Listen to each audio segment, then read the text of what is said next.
afternoon, everyone. I'm just going to be giving it a few more minutes. We have a few more people coming in. Wonderful. Thank you so much for joining us today to our first Tuesday Times Roundtable here at GC 150. Today's title is Unmasking Labor Trafficking in South Florida, Overcoming the Barriers to Address Labor Needs. My name is Janeri Mendoza, and I am the Senior Program Coordinator at the Office of Global Learning Initiatives. The Tuesday Times Roundtable is the Office of Global Learning flagship series. It is a discussion of that we bring global issues and trends while fostering a conversation among the students, the audience, and our presenters as well. If you haven't had a chance to sign in, we ask you to scan the QR code that you see in the screen. So that way we can give you attendance for the day.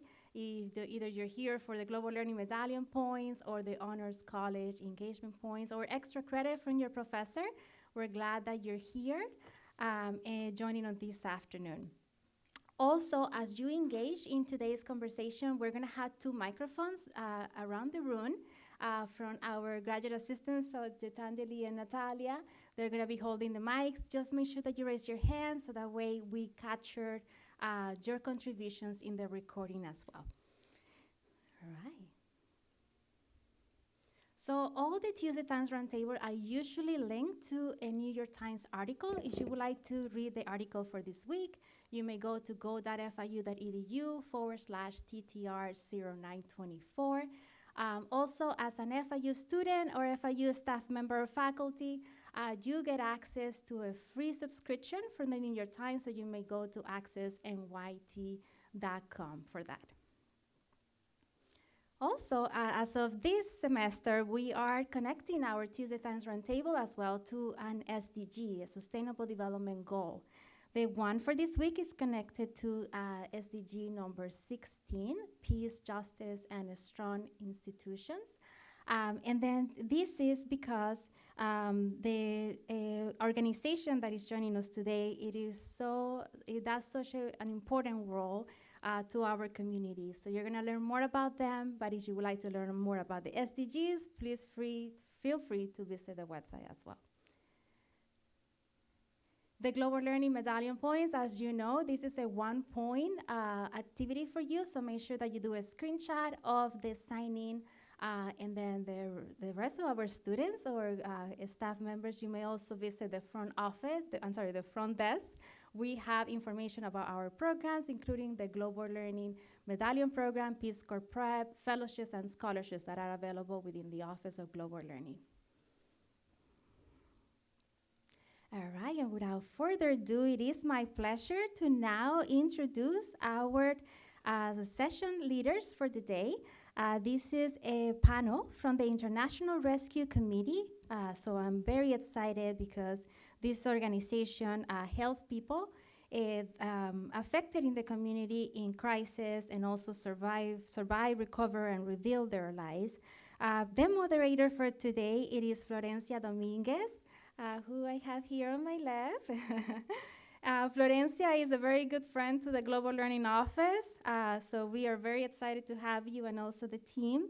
A little bit on Florencia, so she serves in the Anti-trafficking as a technical advisor, providing technical assistance and supports to the International Rescue Committee, anti-trafficking, and child protection programs across the United States.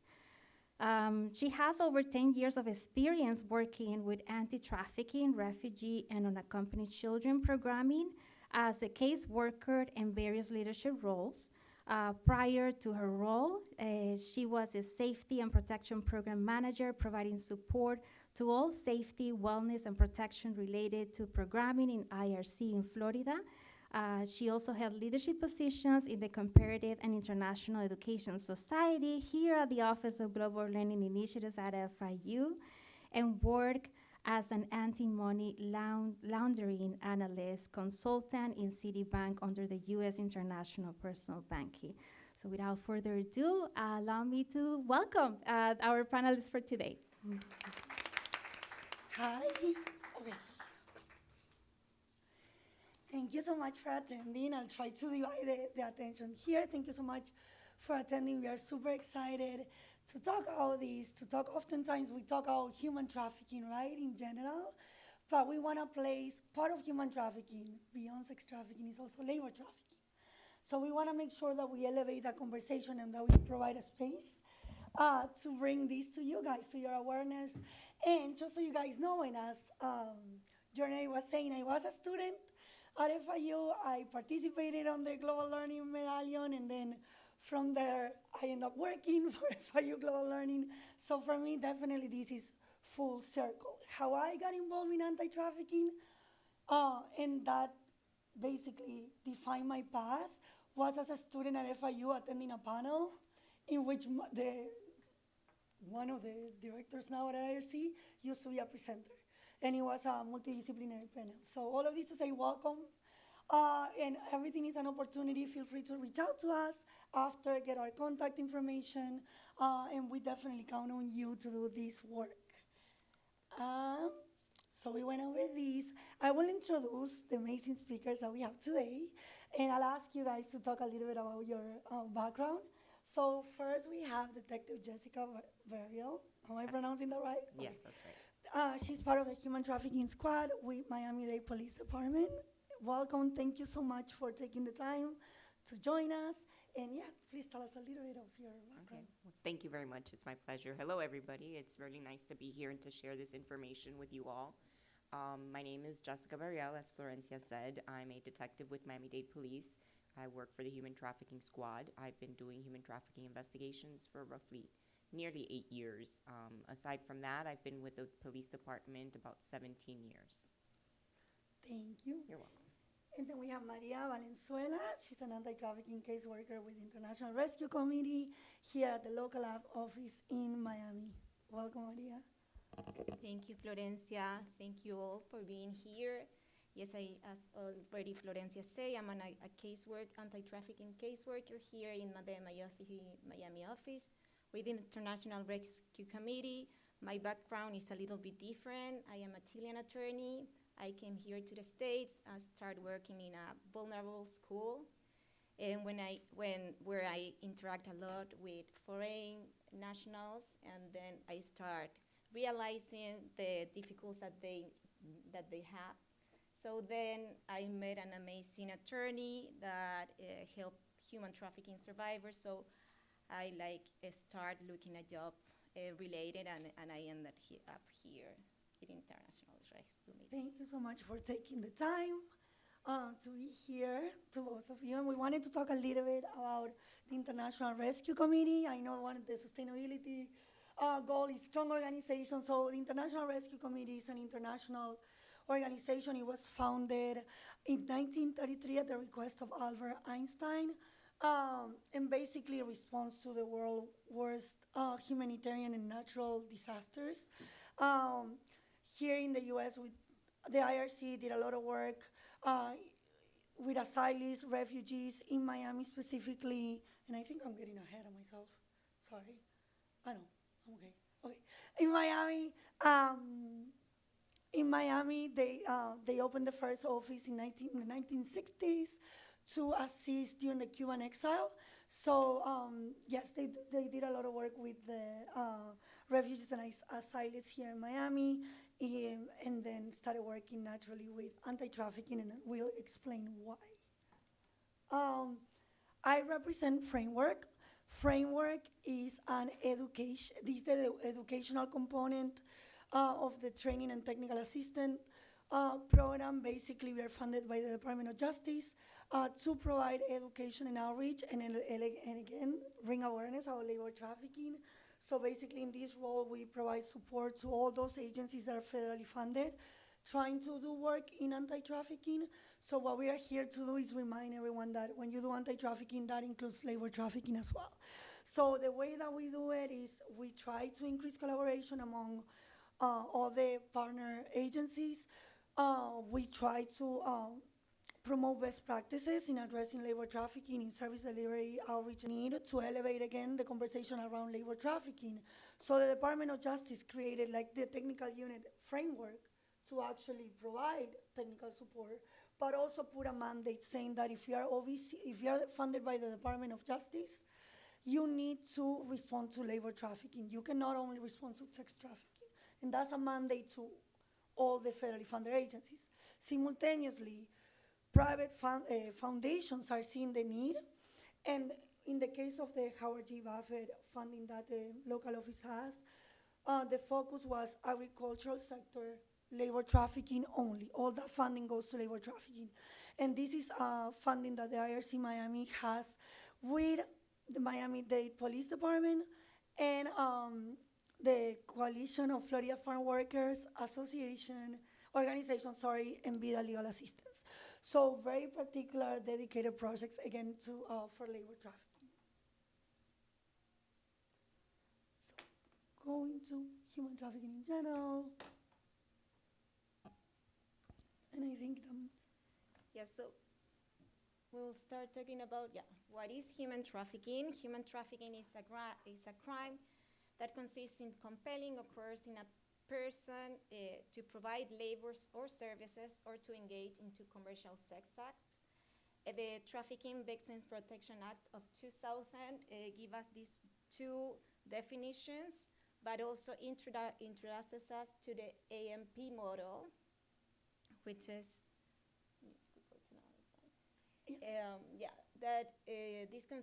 so these main three elements has to be present to be in front of a potential human trafficking situation. So we'll have to have an action, a mean, and a purpose.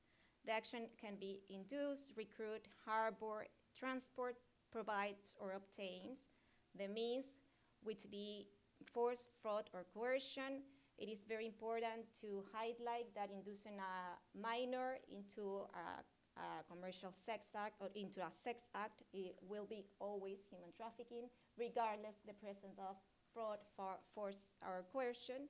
And the purpose is commercial sex, which is human sex trafficking, or labor services, which is labor trafficking. So now we will do a little exercise. yes. And I may add that with the development of the law and reauthorizations on the action, they're including more items. For example, there can be cases investigated and prosecuted that involve solicitation. So everything keeps evolving. Again, one of the main things that we want to focus when we talk on labor trafficking for minors involve in labor exploitative situations. We still need to prove force, fraud, or coercions. Different states have different definitions of that, but overall, it's not like in the commercial sex act of a minor. Definitely, nobody needs to prove force, fraud, or coercion. And that's because, if I may, that's because we all have different state labor laws for minors, right? So we have to take into consideration labor laws, what the child is allowed to work, how many hours, what kind of duties, and stuff like that. And then is when we have to look into the force, fraud, or the coercion into the labor portion of it, or the forced labor portion. Absolutely, and we'll do a little exercise about the fraud or coercion. Sometimes it's very hard in labor trafficking cases to distinguish between labor exploitation and labor trafficking, right? Sometimes it's very, very hard, and sometimes because a person may have freedom of movement, meaning that door is open, they won't be considered a victim of labor trafficking. So that's why it's so important to consider those means, the force, fraud, or coercion. And we'll do we'll do an exercise. We definitely want you to participate, and we'll give you some examples. So we are trying to identify the means if something is force, fraud, or coercion, okay? And I'll give you 3 examples. My body shut down, and I was sick all the time. We were giving only noodles twice a day for a year. My contract says I should be making more. He said if I didn't work, he forced himself on me like he did to other girls. Can we go on the first one? My body shut down and I was sick all the time. We were giving only noodles twice a day for a year. Is that force, fraud, or coercion? What do you think? Not as easy yet. We'll see.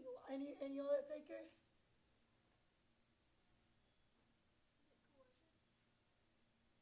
all C, good. What about the second one? We have force and we coercion. Subcontract says I should be making more. Force, fraud, or coercion? Yes? Fraud? Fraud. Good. Okay, that one is a little bit easier. He said if I didn't work, he forced himself on me like he did to the other girls. Force?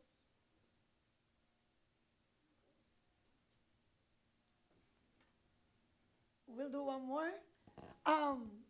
Maybe you can explain a little Yeah, bit a why. little bit. Yeah. Coercion is one of the most used tactics in both, I think, right? And correct me if I'm wrong, like between in sex trafficking and labor trafficking, when you're coerced to do something. If someone takes your passport, if someone says, well, we know your family back home, so if you don't do this, your family back home will pay, right?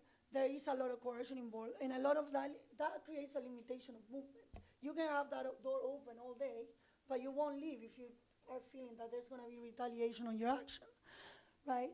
Yeah, so I understand why a lot of you said force in the last one, but the coercion is the threat threat. of doing harm, like serious harm to him, the person itself, or another person. So that's a very important component to have in mind. We'll do one more. All right. They reminded me if I left my family. I didn't bring my glasses. Okay. They reminded me if I left my family, I would have nothing. They say no one else would hire me here. Is that force, fraud, or coercion? Coercion. I think so. Any other takers? Coercion? I tried to leave, but he hit me. Very good. He said she loved me and will take care of me. Once I moved in, everything changed.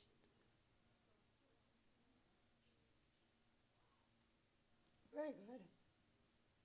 Fraud, right? Because there were promises made there. Right. That is something very common that we see.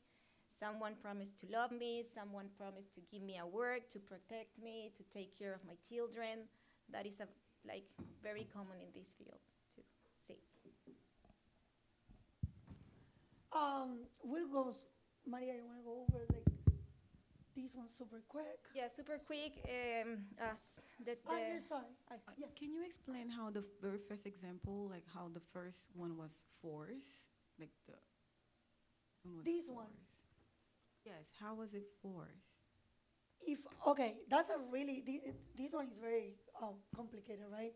And for us, it might be normal to eat very little or not, but the fact that you're having a physical response or a physical, and that happens often with workers, that they're not giving proper food, and they start feeling sick. And that's a way of forcing someone into certain behaviors, right? This is a physical action, right? You can hit someone, but also you can starve someone to death, right? And it can be a little bit coercion because that is a mental game also, right? Like if I restraining love, I don't know, food, attention, or it's a form of punishment sometimes, and that can be coercive. But in this case, we try to put it as a physical punishment to stay in a situation. But that is a great question. Yeah, we have additional federal and state laws that impact human trafficking cases. But the important thing, I think that Detective Burial already said that labor trafficking is defined in different ways across different states and jurisdictions. So I think that this is also a barrier or a problem at the time or at the moment of identifying these survivors, these victims. One thing, for example, in the agricultural sector, children, the laws even differ among age groups. In the agricultural sector, the working laws, I would say, are more lenient than in other sectors because they need the workers. And there were cases in the meat industry not long ago of children that actually had passed away because they fell into a machine or something like that because they allowed for child labor. Um, so there's several forms of labor trafficking. One of the ones that we see the most common and one that we need to start paying more close attention to are these. So we see involuntary servitude, forced criminality, and debt bondage. The third one we see, for example, when a minor, or it can be an adult too, they came to the US, they might have paid, let's say, a smuggler to bring them into the US, and they have a certain amount of debt. But once they get here, that debt increases all of a sudden. Yes? I just had a question for the previous one.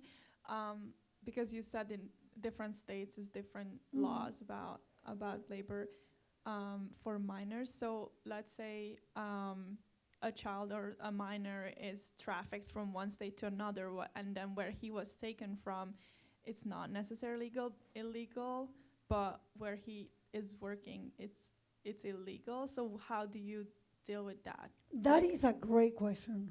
And what I can say, and you correct me if I'm wrong, on the South Florida human, because everyone has jurisdiction, right? But I'll tell you from the social services. Social services, OVC-funded agencies are across the nation, and we are able to report from, like, transfer a case from state to state, as long as, there's service in the area. There's a national human trafficking hotline in which you can get services and also connect with law enforcement across states, because especially in labor that happens in adults and children, the transportation, because they follow seasons. In the case of the task force, there's federal law enforcement involved as well, and the federal prosecutor arm. The technicalities of what state laws or what states, but I know that what I can tell you that in their response, federal law enforcement prosecutors too are involved as part of the response, and they can coordinate. I don't know, Jessica, if you have anything else to. No, that's exactly how it works. We just, we partner with whoever that jurisdiction is, and we forward them all the information in the case, and it works within that same circle, so, yeah. Yes. Sorry, can you go one slide back as well? So the fraud, she said she loved me, took care of me, and didn't. Like, to me, that sounds super common, and something like a guy just begging for a girl to, like, stay would say. Help me out here. What am I missing? So that's exactly that's what they use to mask this crime. It's very difficult to bring out to light, which is why we do so much of these awarenesses.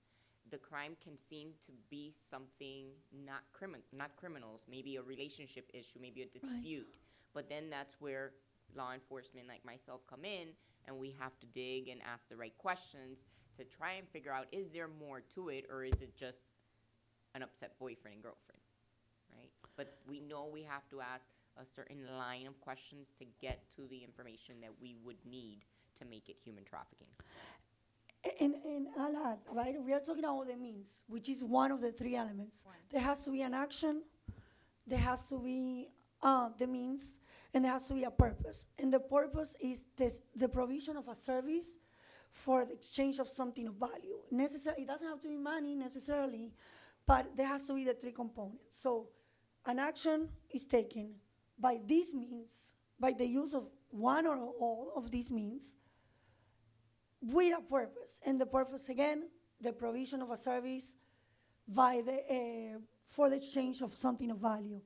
And what we can see here, for example, I'll give you for that one in particular, and we have a case that if we got time, we'll show it.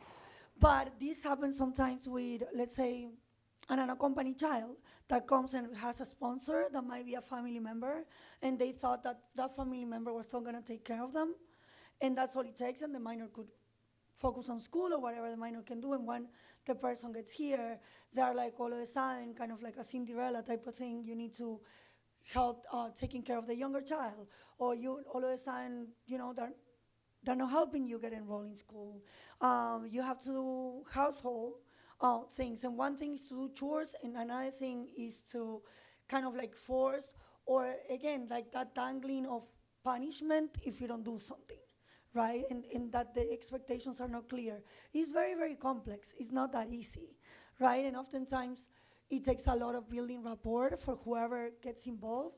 But again, this is part of the three components. We are looking for means, an action, and the purpose. In that commercial aspect, human trafficking is an economic crime at the end of the day. And we are looking for that commercial aspect, right? People can use that sentence or that situation as other forms of abuse or other forms of victimization as well. Forced criminality is something that we are, even as providers, we're starting to tackle. We see it, for example, in the foreign-born cases, kids or people that cross the border and all of a sudden they're being forced to engage into prostitution, recruit for prostitution, but also do sicario jobs or some drug dealing and stuff like that.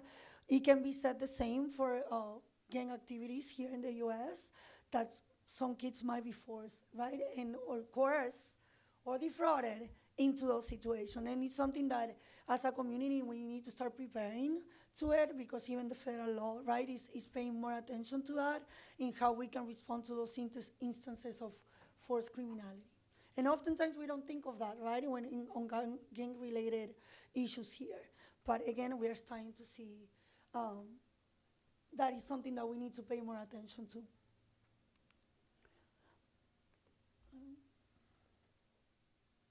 Trafficking versus smuggling.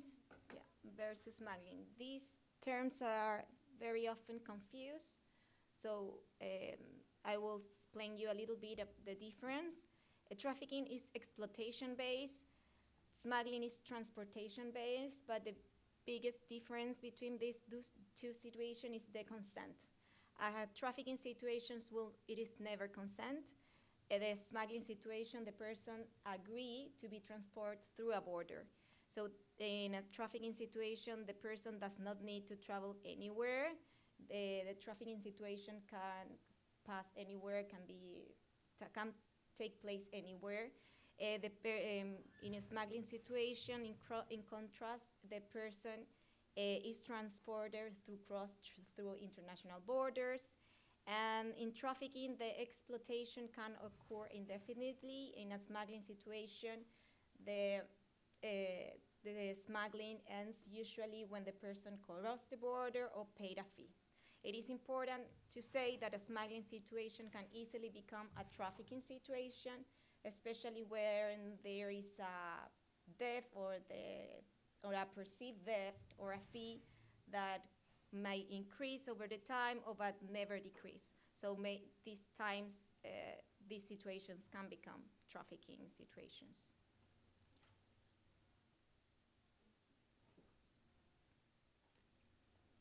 You mentioned that the primary difference between trafficking and smuggling is the consent, whether that's provided or not. In a case where a person is smuggled without consent, like they're kidnapped and taken across a border, would that still be considered trafficking, or is there like a different term for that? You have the answer right in your question. Yeah. Oh, okay. It's a kidnapping. Okay. Oh, okay. Awesome. Thank you, guys. You're welcome. So that would be a different I have Good a question, though. question too concerning that. So kind of minor consent to any of that? Like if let's say like a, I don't know, 12-year-old girl is like, yeah, I'll go. Does that count as consent? That is an awesome question, because technically minors don't give consent, but in some countries, you know, they do see the smuggling as a lifeline, and it might be agreement with the parents. Now, that is a great question for an attorney that which we don't have here, right? Because I think there can be a case in which a minor, you know, if they were forced by a parent or someone to cross the border without, but that is a great question about consent in minors. Oftentimes, again, you know, they do see smuggling as a lifeline. They're escaping terrible violence or very like drastic economic conditions, poverty to come here. But that is a very interesting question for an attorney. Yes, and it's very common that usually the parents consent to the kid to be transported to another Right. to another country. Right. So the consent would be given by the parents too. It's not an answer, but it's also something to Right. have in And it is an considerations. illegal activity, so there won't be like a lot of definitions around it, I guess. But that is a great question. Agreed. Yeah. Are you a Well, lawyer? I'm gonna Are you an attorney? I'm gonna venture to add that you're correct.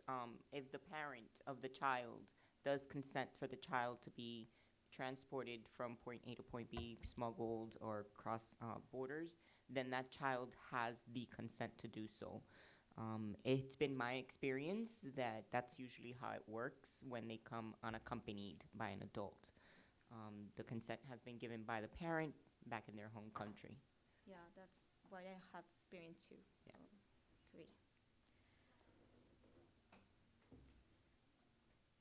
Okay, so I have kind of two separate questions, and I was wondering that in the case of you guys were talking about smuggling, for instance, if somebody is continuously smuggled in and out of the US, for instance, are they given certain protections to prevent that, or are these kind of smuggling protections and the other human trafficking protections only applicable when somebody is within the country?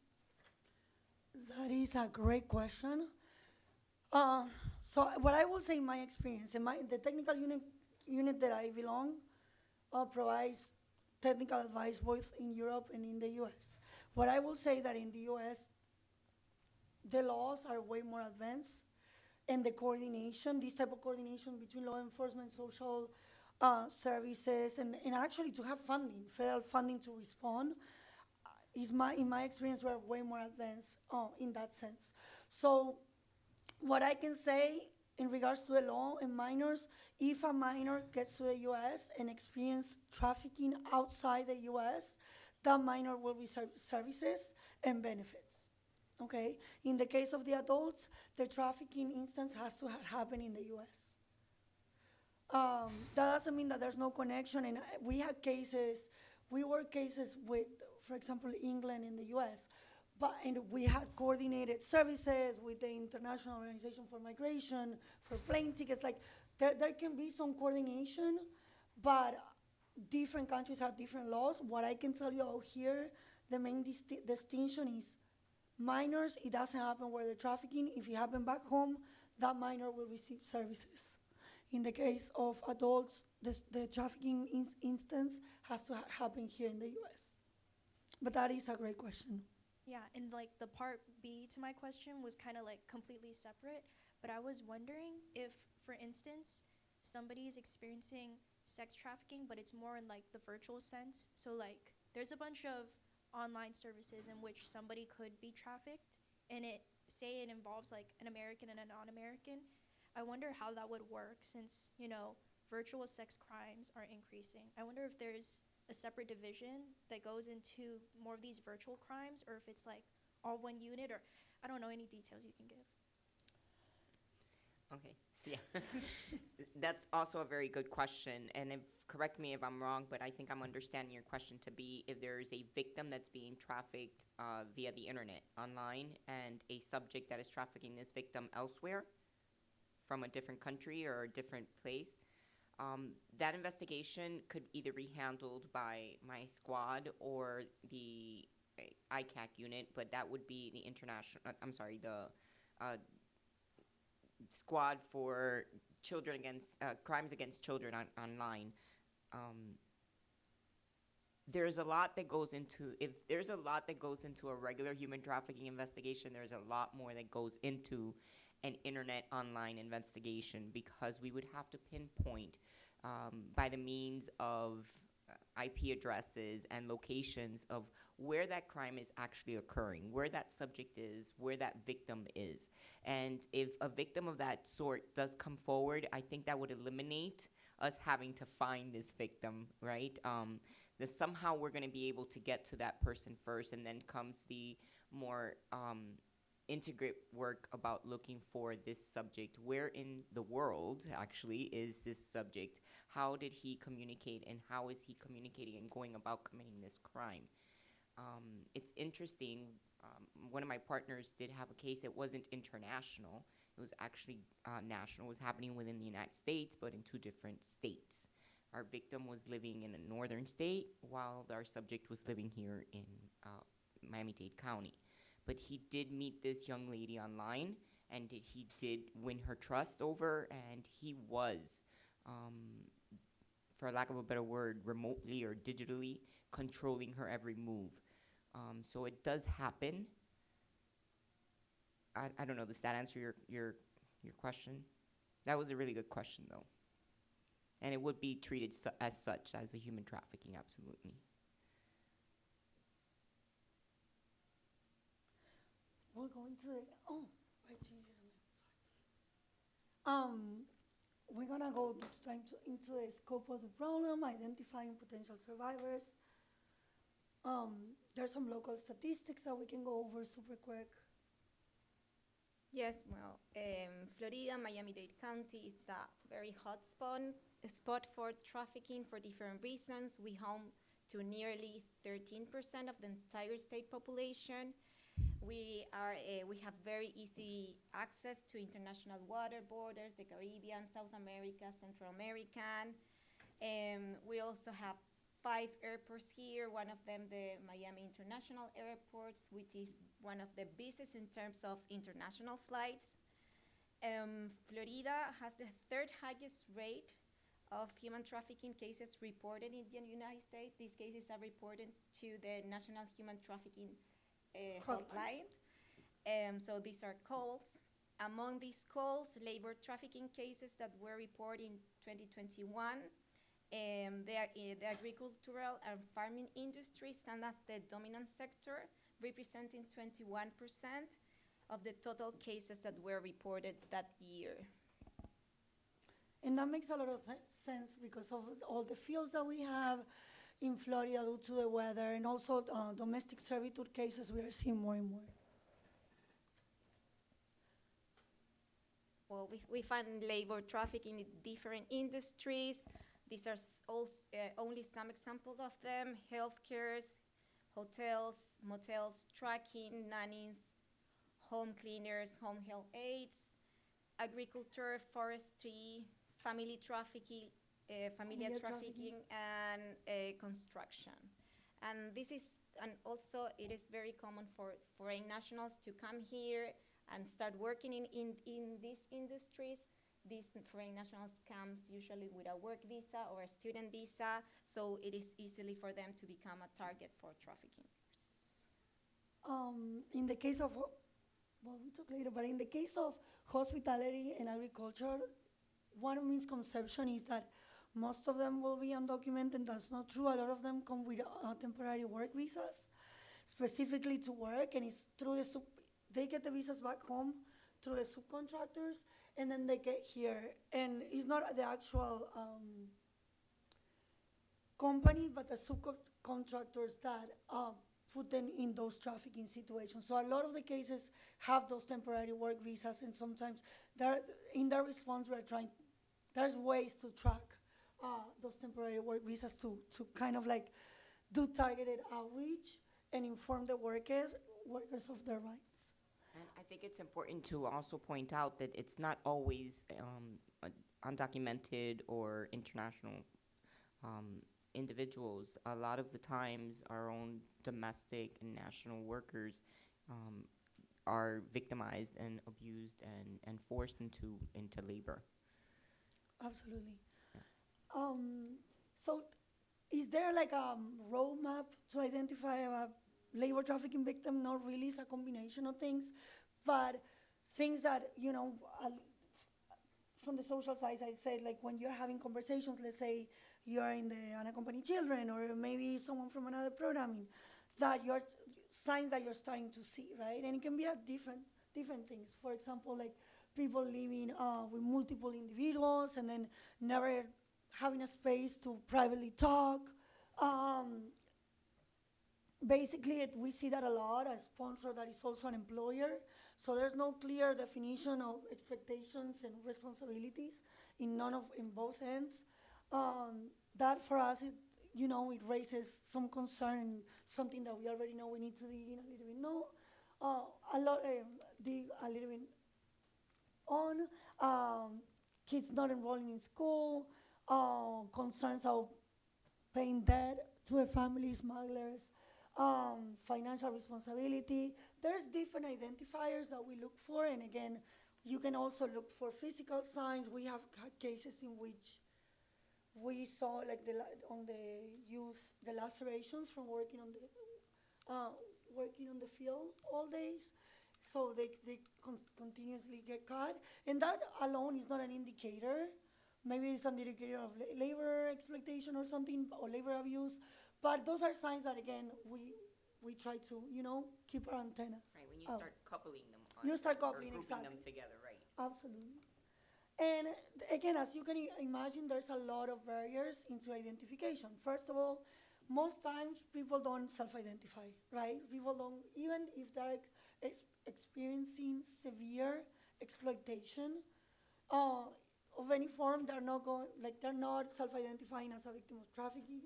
So that's number one. That's a barrier right there, and that's why we work so hard in informing the community of what it is. But we also do outreach, focusing on the vulnerable population, so they learn a little bit too.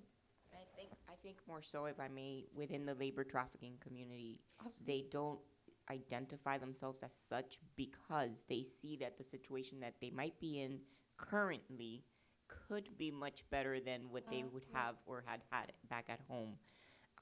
But of course, it isn't fair because they're not being dealt a full hand. So, as Florencia says, the purpose of us trying to make the community aware is also make them aware that there is potentially more for them out there than what they are settling for. And with that is, yes. Individual, how does it go on for protecting? Because that individual that was trafficking them was providing a home, a salary, and all that. That is Like, a great how question. do you go about that? Because now that person's scared not only about like their future, but like back home I have an aunt that's gonna get killed or whatever. How do you like talk to those victims? Because they're not willing to comply. And Go ahead. No, No, go ahead. we'll go about the response because, as you said, it's a lot, right? And when all of a sudden you mix things and we are entering into the complexity, you're in a horrible, abusive, exploitative situation. But number one is better than the one that you had before, or even if it's not better, it's what you have at the time. That's a way of control, right? That's a way of living. How do you leave the situation? And think about like victims of domestic abuse. And when oftentimes it's like, why don't you leave? Why you didn't leave? Why you didn't leave? It's not about leaving, it's about the options and the response that is available. So we'll talk about that. That is a great question, and we'll talk about it. Just give us 2 minutes. There's a lot of, and I'll rush through it so we can get to a portion. So, like, when we're talking about the scope and framing the issue, again, there's a lot of push and pull factors. The need, right? We're talking about a need and exploitation of a need. And that's exactly what it is. Is someone that recognizes that need and exploits it, right? So, and that's what makes it, again, complex. I don't remember if this one is here. Yes, so how are survivors controlled? Survivors are controlled in different ways.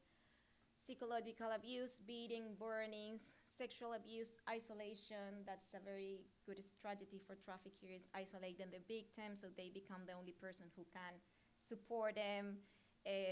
Threat of deportation, this happens with foreign nationals. Threat against the survivor's family, drug or alcohol dependency. This is also a very common way of keep the victim with them, and doing what they ask them to do.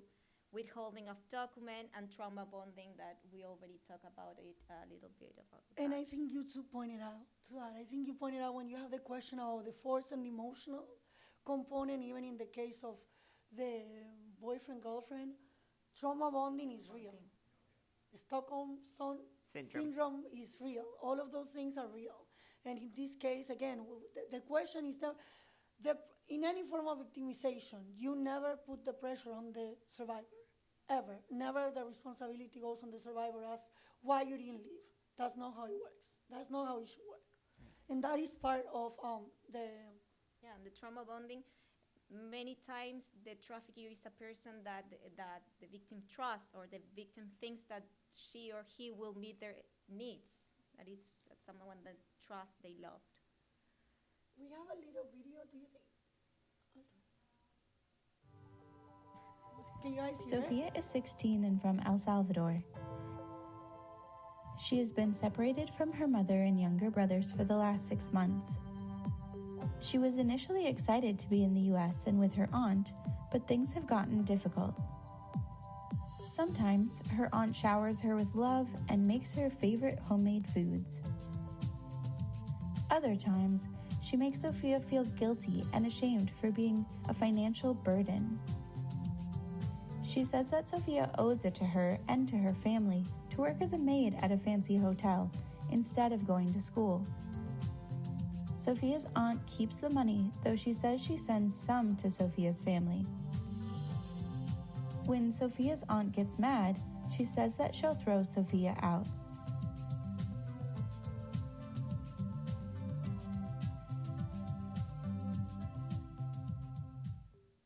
Do you guys see labor? Yes. You guys see labor trafficking in that situation? Right? And we often have those cases, and that's the trauma bonding, and that is your caretaker that is putting you through a situation, right? And that pressure. We'll go into the response now. So as you can imagine, in any of these situations, let's say in the case of Sofia, the worker recognizes some of the signs, decides to be with another sponsor. Imagine the amount of needs a case like that has, and like you said before, in many of these cases, and in many of the cases that you guys investigate, we are talking about housing, right? Money, clothing, personal care items, all sorts of things. And that's why it's so important to have like a comprehensive response. These are some, and these are not all comprehensive, and this is a continuum. This is not like a one-off. What we do is something when we build a response, and that's built into the law itself. That is what they require in response to human trafficking, is that we do a trauma-informed approach. It includes all of these components, and it has to be survivor-led as well. We talk a little bit, and I'll browse through this, but we talk about consider the cultural aspect. What happens when an entire community suffers the same amount of trauma, right? Will those children or youth or adults perceive their experiences as traumatic? Like, if your whole community, your neighbors are experiencing the same situation, right? Will you be able to recognize that I don't know how to explain it.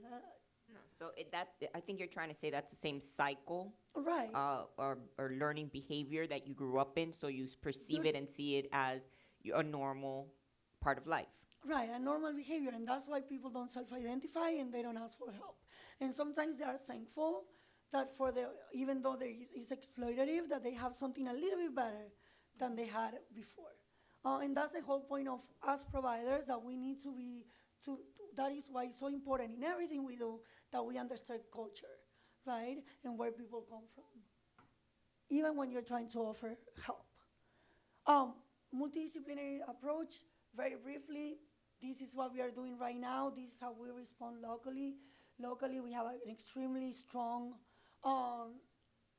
formalized even by funding and other structures, response with law enforcement, prosecutors, social service providers, but it takes the whole community, right? It takes, again, like I said, like I started as a student to get involved in this. But it takes the whole community to bring awareness of what labor trafficking is, human trafficking in general, and to let people know that there is a response. It takes a village, right? Like that's our views, but it truly, truly does, yes.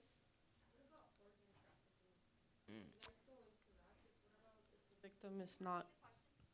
What about organ trafficking? Like, it's not the same as being abused. They keep you very healthy, they keep you very well, and then they take whatever organ from you, and then they place you back, or they put you in the system. That's not this kind of trafficking that we kind of see or deal with at a local level. So I know that the federal agencies that we partner with, FBI, HSI, are the ones that actually look more into that. So Over those type of cases. No, but let me tell you something. It goes back to the law. So under the Palermo Protocol, organ trafficking is human trafficking. In the U.S., the law has evolved, but it does not include organ trafficking. So it might be, I'm not saying that it's not happening or that there's not a response, but it's a different form of victimization or a different sort of crime under U.S. law.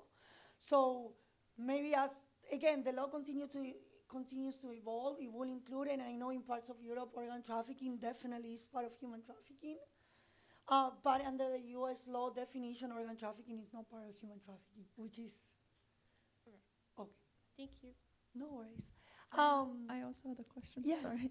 So because about the threat of deportation. So if an adult comes into the country and marries someone for papers, and let's say, it turns abusive, and there's the threat of deportation because she can't divorce because she would lose the papers, but she doesn't even want to. Like, she'd rather suffers through it. But like, let's say the neighbors report it. Can you intervene? Like, can you take her out of the situation? Or if it's an adult, then you just can't. I'll say this really Well, quick. if she feels that she's a victim of any crime, law Right. enforcement can always intervene. But the example that you're giving us at the moment, there is no human trafficking there because there is no commercial or no Right. beneficiary aspect to it. Now, if that same husband or partner is forcing the woman to work and then not leave, and it can turn into domestic servitude, and there might be cases like that. We had cases like that. But again, there's different forms of victimization and criminalization, I will say. But they will respond. And again, as social service providers, we always look, when we are talking about response, what is the lowest threshold of enrollment, right? If someone comes with a need, we are trying to connect with services, we are trying to provide resources, regardless if the person qualifies for a program or not. And that's something within the community that we need to do for each other. What is the lowest threshold that we have? Like, we need to help. If our program cannot do it, we refer out. Because that can be a severe case of domestic abuse or some other form of exploitation, and we want to make sure that if we know of that case, that we connect that person to services. And if that case become a human trafficking situation, because we can determine the 3 elements, there are also some immigrant relief that the person would be able to qualify, like T visas, continued presence, depending of the situation. So Right. she won't necessarily be deported. And that's one thing that with the law, super quick, that within the response of law enforcement, social services, there is also in the case of foreign, some immigration relief to some of the cases. And I know we are past time. But yeah, thank you guys for staying. I don't know, we do a lot of the response. We work together. Again, we try to help with housing. What we cannot do, we try to connect. But again, we saw the needs and everything that from mental health, housing, medical, legal, everything that you can imagine, we are trying to connect. Yeah. And support the victim throughout the investigation, so hopefully there can be a prosecution as well. And everything with the survivor central approach, because the safety, the goals, and the wishes of the survivors are like our priority. So we want to work with them in partnership to help them reach this self-sufficiency. And if I can just add to that, I want you all to know that it doesn't necessarily have to be a criminal investigation open for International That's- Rescue We'll respond. Committee to assist and provide survivors or victims of this crime with whatever necessities they have, Absolutely. and that the organization can provide for them. Yeah, we have our own assessment, so if for us they qualified for our services, we will provide the services regardless if there is a ongoing investigation of if the person have been Because the person might not be ready to Right. move forward with that process. And that's part of the trauma informed. Thank you so much, guys. No, thank you. Thank you. We really appreciate the awareness that you're giving to our community. Definitely it was a session that I feel everyone feels connected to. Now we learn about the work that our community does, so we appreciate everyone for coming in today. Thank you so much to our panelists. It was a pleasure. Let me just give you a round of applause again. And thank you so much for the question. It's so great. I'm So many so great grateful questions. Yes. to be here and be asked a lot. Absolutely. We're also going to have the video recording. Probably in about 2 weeks, you're going to see it in YouTube. Just a last reminder that you can join us next week again. We're going to have another conversation. This time around is about the power of artificial intelligence, enabling and disabling mental health and the well-being. So I know some of you may have to go to class, so just wanted to appreciate your time. Feel free to come and join the panelists and ask any additional questions that you may have. And thank you so much for coming in today. Thank you. Thank you.